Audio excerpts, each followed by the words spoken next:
BJP के 45वें स्थापना दिवस पर देहरादून में मुख्यमंत्री पुष्कर सिंह धामी ने कार्यक्रम में शिरकत कर बीजेपी की केंद्र और उत्तराखंड सरकार की उपलब्धियों को बताया। स्थापना दिवस पर बूथ स्तर पर कार्यक्रम आयोजित किए गए। सीएम धामी पहले भी बोल चुके हैं कि कांग्रेस ने 60 साल तक राज किया मगर कुछ काम नहीं किया। कांग्रेस के घोषणा पत्र को भी वो झूठ का पुलिंदा बोल चुके हैं। कांग्रेस ने दावा किया है कि सभी उपलब्धियां खोखली है। केंद्र और उत्तराखंड की बीजेपी सरकारों ने कुछ नहीं किया। जनता इस बार कांग्रेस को चुनेगी। रिपोर्ट भी देखिए और साथ के साथ गाजियाबाद की तस्वीरें भी हम आपको दिखाएंगे।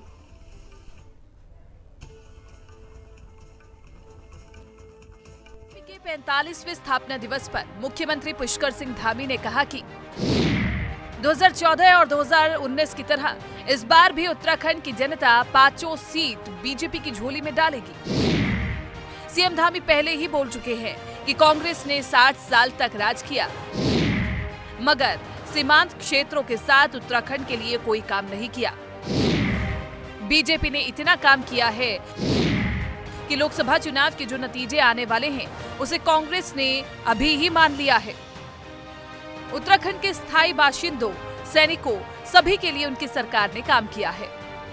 और हमारे लिए इस बार का स्थापना दिवस बहुत ही महत्वपूर्ण है कि इस बार के स्थापना दिवस पर हम लोकतंत्र के महापर्व में भी जा रहे हैं। हम सब कार्यकर्ता सभी संकल्प लेते हैं कि इस बार के स्थापना दिवस के अवसर पर तीसरी बार हम प्रचंड बहुमत से भारतीय जनता पार्टी की सरकार बनाएं। मोदी जी को तीसरी बार प्रधानमंत्री बनाने के लिए अपना योगदान देंगे। उत्तराखंड की 5 लोकसभा की सीटें हमारे पार्टी के सभी कार्यकर्ता, पन्ना प्रमुख, बूथ अध्यक्ष, हमारे शक्ति केंद्रों के प्रमुख, सारे हमारे पदाधिकारी, मंडलों के पदाधिकारी, जिले के पदाधिकारी, मोर्चों के सब पदाधिकारी सब एकजुट होकर इस बार 2019 और 2014 में जो विजय मिली थी उससे बड़ी विजय मिली। कांग्रेस ने भी 5 सीटों पर जीत का दावा किया और कहा कि बीजेपी की सरकारों ने राज्य और देश के लिए कुछ नहीं किया। ये तो भारतीय जनता पार्टी का है। इन लोगों को हिंदू महासभा से लेकर जनसंघ से लेकर सबका जन्मदिन मनाना चाहिए ना। ये तो नाम बदलने वाले लोग हैं, मुखौटा बदलने वाले लोग हैं। 1980 में भारतीय जनता पार्टी का नामकरण बदला है। उससे पहले जनसंघ थी, उससे पहले हिंदू महासभा थी और अटल जी ने बनाई थी। और अटल जी की भाजपा और मोदी जी की भाजपा में तो रात दिन का अंतर है। आपने बुजुर्गों का सम्मान नहीं कर रहे हैं, अटल जी का ही सम्मान नहीं कर रहे हैं। जिन लोगों ने इस पार्टी को खून पसीने से सींचा है, आज देख रहे हैं वो लोग बाहर हैं और नए लोग विभिन्न पार्टियों से आके उनका जमावड़ा भाजपा में हो गया है। अब वो भाजपा कहाँ रही जो ओरिजिनल भाजपा होती थी, एक सिद्धांतवादी, एक कर्मठ राष्ट्रवादी जिसको कहते थे भाजपा को, उस भाजपा में तो अब कहीं दिखता नहीं है। और जहाँ तक इनका है कि हम अगली बार सरकार बनाएंगे तो मुकेरीलाल के हसीन सपने देख रहे हैं, इनकी सरकार बननी नहीं है। स्थापना दिवस पर बीजेपी ने बूथ केंद्रों, शक्ति केंद्रों, मंडलों, जिला और प्रदेश कार्यालयों में कार्यक्रमों का आयोजन किया। लोकसभा चुनाव को देखते हुए इस दौरान चुनाव की बात भी की गई। देहरादून से शुभांगी भट्ट की रिपोर्ट, हिंदी खबर। वीरेंद्र बिष्ट हमारे साथ प्रदेश प्रवक्ता भारतीय जनता पार्टी से बने हुए। वीरेंद्र बिष्ट भी बहुत बहुत स्वागत है आपका इस चर्चा में। हमारे साथ लखपत बुटोला प्रदेश प्रवक्ता कांग्रेस पार्टी से बने हुए, जल्दी वो भी हमारे साथ जुड़ रहे हैं। लखपत बुटोला जी, आपका भी इस चर्चा में बहुत बहुत स्वागत है। वीरेंद्र बिष्ट जी, सीधा सबसे पहले आप ही से चर्चा की शुरुआत, क्योंकि हम गाजियाबाद की भी बीच बीच में तस्वीरें दिखा रहे हैं। हर और सिर्फ कोशिश ये की जा रही है कि भारतीय जनता पार्टी की क्लियर पिक्चर जनता के बीच में पहुंचनी चाहिए कि भारतीय जनता पार्टी की ओर से तैयारियां पूरी हैं। वहीं कांग्रेस की तैयारियों को आप कैसे देख रहे हैं? मान रहे हैं आपकी टक्कर है कांग्रेस से? देखिए, आप जानती हैं, समझती हैं कि उत्तराखंड राज्य में भारतीय जनता पार्टी जिस मिशन के साथ आगे बढ़ रही है उसको कोई रोक नहीं पा रहा है। कांग्रेस का जो संगठन है, कांग्रेस नेतृत्वविहीन है। जो कांग्रेस के अंदर नेतृत्व है उन्हीं में आपस में बहुत कंपटीशन है, प्रतिस्पर्धा है, एक दूसरे के खिलाफ बयानबाजी कर रहे हैं और कांग्रेस के नेता कांग्रेस छोड़कर बाहर निकल रहे हैं। तो आप समझ सकती हैं कि कांग्रेस में अफरा तफरी का माहौल है और कांग्रेस चुनाव के लिए तो तैयार नहीं है। ये तो रस्म अदागी हो रही है, चुनाव लड़ा जा रहा है, कुछ प्रत्याशी अपने बलबूते पर चुनाव लड़ रहे हैं। भारतीय जनता पार्टी निश्चित रूप से संगठन आधारित पार्टी है। यहाँ कार्यकर्ता आधारित पार्टी, दल के लोग हैं। हर बूथ पर कार्यकर्ता खड़ा है, बूथ कमेटियों पर बूथ कमेटी बनी है, पन्ना प्रमुख है, बूथ पर जो है तमाम तरीके के दायित्व दिए गए हैं। सभी मोर्चे, जितने मोर्चे और प्रकोष्ठ होते हैं, वो सब काम कर रहे हैं।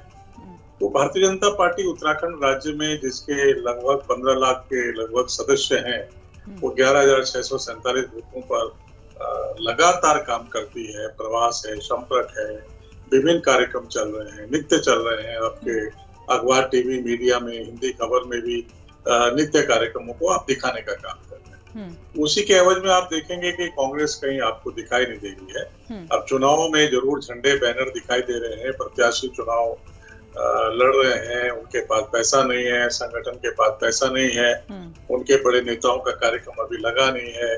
और भारतीय जनता पार्टी के कार्यक्रम, मुख्यमंत्री पुष्कर सिंह धामी जी लगातार रैलियां कर रहे हैं, रोड शो कर रहे हैं, सारे विधानसभा क्षेत्रों में जा रहे हैं, प्रदेश अध्यक्ष निरंतर लगे हैं, प्रदेश के प्रभारी हैं, प्रधानमंत्री जी ने जनसभा कर दी है, शुरुआत कर दी है, सभी नेताओं के कार्यक्रम लग गए। तो आप देखिए कि कांग्रेस के नेताओं के भी कार्यक्रम नहीं लगे हैं। कांग्रेस कहीं, लेकिन कांग्रेस की ओर से भी कोशिश ये है कि हम भी कहीं पीछे ना रह जाए, और इसलिए घोषणा पत्र भी जारी किया गया है। उस घोषणा पत्र में कई वायदे किए गए। बहरहाल मैं लौट रही हूँ सर आपके पास, मैं एक बार लखपत बुटोला जी का रुख कर लेती हूँ। लखपत बुटोला जी, जो कांग्रेस की ओर से घोषणा पत्र जारी किया गया है, उस पर भी प्रधानमंत्री नरेंद्र मोदी ने कटाक्ष कर दिया। उन्होंने कहा कि ये तो एक झूठ का पुलिंदा है जो घोषणा पत्र आपने जारी किया। आप क्यों लोगों को झूठी उम्मीदें दे रहे हैं? कि इस देश में का जाए कि झूठों का सरदार कौन है, ये पूरा देश जानता है। जुमलों का सरदार कौन है, ये पूरा देश जानता है।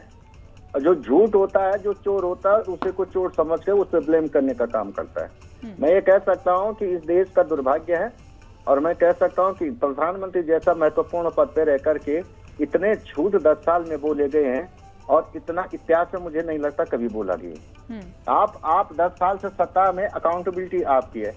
धामी जी कहते हैं कि 60 साल में कांग्रेस ने कुछ नहीं किया। अरे आप मुख्यमंत्री, आपको पता होना चाहिए कांग्रेस ने कितने साल राज किया।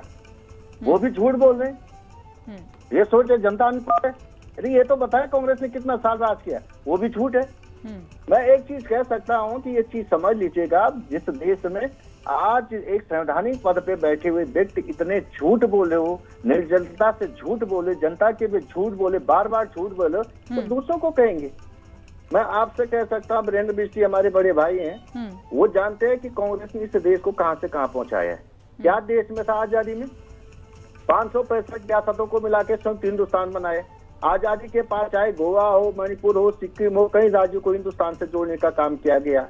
हमारे चारों ओर जो सामाजिक और भौगोलिक परिस्थितियां थी, जो पड़ोसी देश थे, उन लोगों से उबर के कांग्रेस लगातार विकसित राष्ट्र की ओर जा रहा था। लेकिन 14 के बाद देश में जिस तरह से कर्जा बढ़ गया, जिस तरह से जीडीपी देश की गिरी, जिस तरह से रुपया देश का गिर रहा है, जिस तरह से बेरोजगारी बढ़ रही है, जिस तरह हंगर इंडेक्स में हमारी स्थिति सबसे निचले पायदान पे आ गया है, वो तो पूरा दुनिया देख रही और कह रहे विश्व में हिंदुस्तान का डंका बज रहा है। ये केवल चैनलों पे बज रहा है। मैं एक चीज कह सकता हूँ आपसे, नहीं सर, चैनल्स पर कैसे बच सकता है? अगर अर्थव्यवस्था में हम 5वें नंबर पर आ जाए तो ये चैनल कोई झूठी रिपोर्ट तो दिखाएगा नहीं, है ना? सुन लीजिए, अगर वंदे भारत ट्रेन्स लगातार देश भर में कई ऐसे एरियाज में जा रही हैं जहां पर किसी ने कल्पना भी नहीं की थी, तो उसमें तो कोई चैनल झूठ नहीं बोलेगा। जो साक्षात दिखा रहा है, जो साक्षात दिख रहा है वही दिखा रहा है। लेकिन मेरी बात सुनिए सर, मेरी बात सुन लीजिए। मैं आपकी बात मैंने सुन लिया, जवाब सुन लो।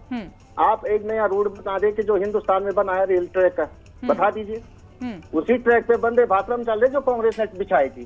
कोई नया ट्रैक बना तो बता दीजिए आप। अगर ये ट्रैक्स कांग्रेस ने बिछाए हैं तो कांग्रेस की हालत आज ऐसी क्यों है? मैं क्या कह रही हूँ सर, मैं क्या कह रही हूँ सर, आप मेरी बात तो सुनिए। आप मेरी बात नहीं सुन रहे हैं, आप मेरी बात नहीं सुन रहे। मैं कह रही हूँ आज कांग्रेस कितने राज्यों में छोटे दल में सिमट करके रह गए। अपने पड़ोसी राज्य को देखिए, उत्तर प्रदेश में छोटे दल में सिमट करके रह गए कि नहीं? मेरी बात का जवाब दीजिए। मेरी बात पूरी सुनिए।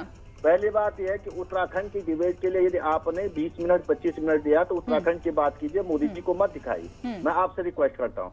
दूसरी बात आपसे कह रहा, आपने, मैं कह रहा हूँ सर, ये आप इस चर्चा में बैठ करके डिसाइड नहीं करेंगे कि हम किसे दिखाएं या किसे न दिखाएं। जो हमारे चैनल की पॉलिसीज हैं हम उसे फॉलो करेंगे। हम किसी से पूछ करके किसी की कोई चीज नहीं चलाते हैं सर। तो आप हमें ये मत कहिए कि हम क्या चलाएं क्या नहीं चलाएं। प्रधानमंत्री नरेंद्र मोदी गाजियाबाद से लाइव रैली, आप पहन सकते हैं, आपको कोई मनाही नहीं है, पहनिए आप, चुनाव प्रचार में हूँ, कोई मनाही नहीं है। प्रधानमंत्री नरेंद्र मोदी गाजियाबाद से रोड शो कर रहे हैं, वो हम दिखाएंगे सर। हमारे देश के प्रधानमंत्री है, क्या दिक्कत है आपको? देश के प्रधानमंत्री से दिक्कत क्यों है सर?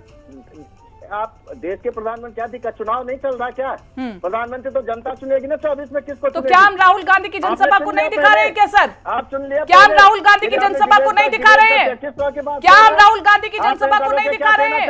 राहुल गांधी की न्याय यात्रा को हमने नहीं दिखाया? आप मुझे मत बताइए यहाँ पर बैठ करके कि हिंदी खबर को क्या चलाना चाहिए क्या नहीं चलाना चाहिए। बहुत गलत बात है। राहुल गांधी ने अपनी न्याय यात्रा निकाली, क्या हमने नहीं दिखाया? मैं जब उत्तराखंड के लिए टाइम तो उस टाइम पे हमें डिबेट में दीजिए, समय दीजिएगा हमारी बात रखने। हम भी फ्री नहीं है बैठे हुए कि हम मोदी जी सर आप अपनी बात रख सकते हैं, लेकिन आप ये नहीं कह सकते कि हमें क्या चलाना है क्या नहीं चलाना है। आप अपनी बात धैर्य के साथ रखिए। जो 20 मिनट के टाइम है डिबेट में, उसको टाइम दीजिएगा। मैं पहली बात। दूसरी बात आपने कहा, मैं ये पूछना चाह रहा हूँ कि ये हिंदुस्तान के अंदर वंदे भारत चल रही, ट्रेनें चल रही है, एक ट्रेन की रूट बता दी, जो नया रूट बना जिसमें वंदे भारत चला है। सर मैं वही तो कह रही हूँ, कांग्रेस ने जितना किया वो मैं लगातार भारतीय जनता पार्टी को बताती हूँ, लेकिन फिर कांग्रेस की आज ऐसी हालत क्यों है सर? आप ही के पार्टी के वरिष्ठ नेता ये कह रहे हैं, सुनिए मेरी बात, आप ही के पार्टी के वरिष्ठ नेता ये कह रहे हैं कि कांग्रेस सुस्त पड़ी है। आप उनसे सवाल नहीं पूछेंगे, आप हमसे सवाल पूछेंगे। आप ही के पार्टी के वरिष्ठ नेता है ना हरीश रावत जी, क्या कह रहे हैं? कांग्रेस सुस्त पड़ी है। सुन लीजिए ना, मेरी बात तो सुन लीजिए, मुझे दीजिए नहीं, आप इतना आर्गुमेंट करेंगे तो मेरे टाइम में। पहली बात मैंने कहा है कि केवल पुराने ट्रेनों पे नया रंग करने से वंदे भारत नहीं, आधुनिक भारत नहीं बन जाएगा। आपने कहा था कि हम 2019 में बुलेट ट्रेन चलाएंगे, चली क्या? 5 साल का शासन चले गया। उस समय जापान के प्रधानमंत्री से कहा 5वीं अर्थव्यवस्था की आपने बात की। मैं आपसे कह देता हूँ, वर्ल्ड बैंक की रिपोर्ट है कि 5वीं अर्थव्यवस्था हिंदुस्तान को 2017 में बन जाना चाहिए था। इनकी धीमी रणनीति की वजह से ये हुआ है। हिंदुस्तान में पॉपुलेशन पे नंबर 1 राष्ट्र है, और जो भारत 10वें नंबर पे आया था वो 45 नंबर से 10 साल में 10वें नंबर पे आया था। क्या उसकी प्रगति नहीं चल रही थी हिंदुस्तान के अंदर? अब हिंदुस्तान पहले क्या पीछे था, आगे था जो पीछे चले गया कांग्रेस के टाइम पे? मैं पूछा, 10 साल में कांग्रेस 35 स्थान का छलांग मार दी अर्थव्यवस्था में, और 2 स्थान के छलांग, 5 स्थान के छलांग बनाने में जिसमें 3 साल लगने चाहिए थे, इन्होंने 10 साल बर्बाद कर दिए देश के। और आप कह रहे 5 नंबर। आप बताओ, जो 2 नंबर की पहली अर्थव्यवस्थाएं हैं वो हिंदुस्तान के 6 और 11 गुना ऊपर है। ये आप समझ लीजिए, पॉपुलेशन में हम कहाँ है, इन चीजों को समझना पड़ेगा। दूसरी बात मैं आपसे कह सकता हूँ कि ट्रेन वंदे भारत की बात की है, वीरेंद्र बिस्ट्रिक ये पूछे कौन सी नई ट्रैक आपने चलाया है, उस ट्रैक पे वंदे भारत में चलाया है, ये बता दीजिए कौन से नई आपने नया रूट बनाया, कौन आपने स्थान खड़ा किया देश के अंदर, एक PSU खड़ा किया तो बता दीजिएगा। देश के अंदर आपने रोजगार की स्थिति क्या बना दी, महंगाई पे क्या कर दिए? आप शराब पे GST नहीं लेंगे और कॉपी किताब पे GST लेने का काम करेंगे। ये काम ये देश में चल रहा है, माता बहनों को बचाने की बात कही जा रही, और कॉपी किताब पे 18% GST लगाने का आप काम कर रहे हैं। आपको मैं पूछना चाह रहा हूँ कि देश के अंदर पानी की तरफ पैसा बहा करके चुनाव प्रचार किए जा रहे हैं, और आप होल्डिंग लगाओ, पोस्टर लगाओ, बैनर लगाओ, दूसरे के खाते सीज कर दो, दूसरे चुनाव लड़ने मत दो, जो ED CBI भेज दो वो बीजेपी में चले जाए। तो उनके केंद्रीय मंत्री कह रहे कि हमारे यहाँ 2 दरवाजे, या तो जेल जाओ या तो ठीक है, मौका दीजिए वीरेंद्र जी को भी, फिर मैं बाकी अन्य मेहमानों को भी जोड़ूंगी चर्चा में। वीरेंद्र जी बहुत जल्दी से रिस्पॉन्ड कीजिए। लखपत जी, जहाँ तक विषय है कि वंदे भारत ट्रेन का, मैं आपको बता देना चाहता हूँ, मेरे छोटे भाई भी हैं, कांग्रेस पार्टी के प्रवक्ता हैं, ये वंदे भारत ट्रेन जो है टोटली नई है। इसके नीचे टायर, रिम से लेकर पूरे कल पुर्जे जितने भी हैं इसमें टोटल नए। मैं बताना चाह रहा हूँ उत्तराखंड के अंदर नया ट्रैक बन रहा है। हमने ऋषिकेश में नया ट्रैक बनाने का काम किया है, जम्मू कश्मीर में नया ट्रेन बनी है, नई सुरंग हुई है, लेह लद्दाख के जो है वहाँ जो है इधर साउथ में बनी है।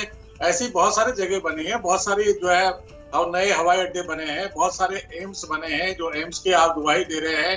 उन एम्सों के अलावा पूरे देश में नए एम्स बन रहे हैं, नए नए जिलों में जो है केंद्र की योजनाएं चल रही हैं, और इधर सड़कें आप दिखाई दे रही हैं, आपको ये सब नई बन रही है, चौड़ी हो रही है, ये सब हो रहा है, आपको नहीं दिखाई देता। मैं तो आपसे ये कहना चाहता हूँ कि आप अपने कांग्रेस पार्टी क्या कर रही है उत्तराखंड में, आप कहाँ खड़े हैं चुनाव प्रचार में, जिस पर डिबेट हो रही है, जो आपसे पूछा गया था उस पर आप बताने को तैयार नहीं है, इसलिए कांग्रेस की स्थिति खराब हो रही है। ठीक है, मैं बाकी अपने अन्य मेहमानों का भी रुख कर लेती हूँ। दीपक रावत जी, केंद्रीय प्रवक्ता यूकेडी से। दीपक रावत जी, बहुत बहुत स्वागत है आपका इस चर्चा में। रविंद्रनाथ कौशिक हमारे साथ वरिष्ठ पत्रकार के तौर पर इस पैनल में मौजूद है। रविंद्रनाथ कौशिक जी, आपका भी बहुत बहुत स्वागत है इस चर्चा में। दीपक रावत जी, सीधा आप ही का रुख करते हुए, वैसे तो ये पूरे देश का चुनाव है, जब मतदाता इसमें मतदान करने के लिए जाते हैं तो वो पूरे देश के परिप्रेक्ष्य में सोचते हैं, लेकिन फिर भी जो स्थानीय मुद्दे होते हैं वो भी जरूर उठाए जाते हैं। स्थानीय मुद्दों को पार पाने में भारतीय जनता पार्टी कितनी ज्यादा मजबूत दिखाई देती है, क्योंकि भारतीय जनता पार्टी पूरी आत्मविश्वास में नजर आ रही है कि इस बार 5 सीटें दोबारा से फिर से भारतीय जनता पार्टी की झोली में जाने वाली है। देखिए कीर्ति जी, आज भारतीय जनता पार्टी का स्थापना दिवस है। सर्वप्रथम तो उनको बहुत बहुत बधाई। देखिए, भारतीय जनता पार्टी जिस तरीके से एक एग्रेसिव मोड में आके अपनी कैंपेनिंग चला रही है और जिस तरीके से विपक्ष में एक तरीके से उनके मनोचिकित्सीय एक दबाव बनाना चाह रही है उनके मनोस्थिति में कि वो इस दबाव में आए कि भारतीय जनता पार्टी कहेगी आपकी बार मोदी सरकार, फिर से मोदी सरकार, या ये कहे उत्तराखंड में कि 400 पार। पर निश्चित रूप से उत्तराखंड जैसे विषम भौगोलिक परिस्थिति वाले प्रदेश में जो स्थिति पूर्व में कांग्रेस के, जब कांग्रेस सरकार में थी तब थी, और पिछले 10 साल में भी वही है। अगर विपक्ष, हम उत्तराखंड क्रांति दल एक क्षेत्रीय दल है, हमारे जो सीमाएं हैं वो सिर्फ एक उत्तराखंड की भौगोलिक जो है जो स्थिति है या उनके जो मुद्दे हैं उन्हीं तक एक सीमित रहता है। और इन्हीं को अगर मैं एड्रेस करना चाहूँ तो बहुत से ऐसे मुद्दे हैं जिसमें शायद भारतीय जनता पार्टी के प्रवक्ता जवाब नहीं दे पाएंगे। मैं लगातार इनको हर मंच में एक बात पूछ रहा हूँ, इस प्रदेश की सबसे बड़ी समस्या बहुत सारी है, लेकिन क्या परिसंपत्तियों का बंटवारा ये आज तक क्यों नहीं कर पाए? और यदि अब नहीं हो पाएगा तो शायद इस प्रदेश में परिसंपत्तियों का बंटवारा कभी होगा ही नहीं। एक तरफ ये महिला सशक्तिकरण की बात करते हैं, महिला सुरक्षा की बात करते हैं, तो कीर्ति जी मैं आपके माध्यम से पूछना चाहूंगा, क्या कारण है कि हिमालयन राज्यों में महिला उत्पीड़न के सबसे ज्यादा मामले, आपराधिक मामले अगर किसी एक प्रदेश में है हिमालयन राज्यों में तो वो उत्तराखंड है। उत्तराखंड है, ठीक है। ये दो महत्वपूर्ण सवाल है सर, ठीक है, मेरे पास वक्त की कमी रह जाएगी सर। हाँ, जो ट्रैफिकिंग, जो लड़कियां ऐसे गायब हो रही हैं पूरे हिमालयन राज्यों में, उत्तराखंड टॉप में है, इसका कोई जवाब है हमारे प्रवक्ता साहब के पास? ठीक है, ठीक है। वीरेंद्र बिष्ट जी, इस पर 2 सवाल आपसे सीधा पूछे गए हैं। एक, तमाम जो हिमालयन राज्य है उसमें उत्तराखंड सबसे अग्रणी है, जहां पर महिलाओं के साथ अपराधों की जो संख्या है वो अब बढ़ती जा रही है, जो कि बेहद चिंताजनक है। परिसंपत्तियों का बंटवारा, ये भी एक महत्वपूर्ण विषय, इस पर भी जरूर जवाब दीजिएगा। फिर मैं कंक्लूड रविंद्रनाथ कौशिक जी से सवाल पूछूंगी। देखिए, जहां तक परिसंपत्तियों का बंटवारा है, भारतीय जनता पार्टी की जब सरकारें आती हैं तो परिसंपत्तियों के बंटवारे का विषय का हल करती है। आज मैक्सिमम जो परिसंपत्तियां हैं उनका उत्तराखंड राज्य का और उत्तर प्रदेश राज्य का आपस में सहमति हो चुकी है। कहीं हमको संपत्तियां भी प्राप्त हो गई है। बार बार ये अलग अपना इनका उत्तराखंड क्रांति दल का काम है।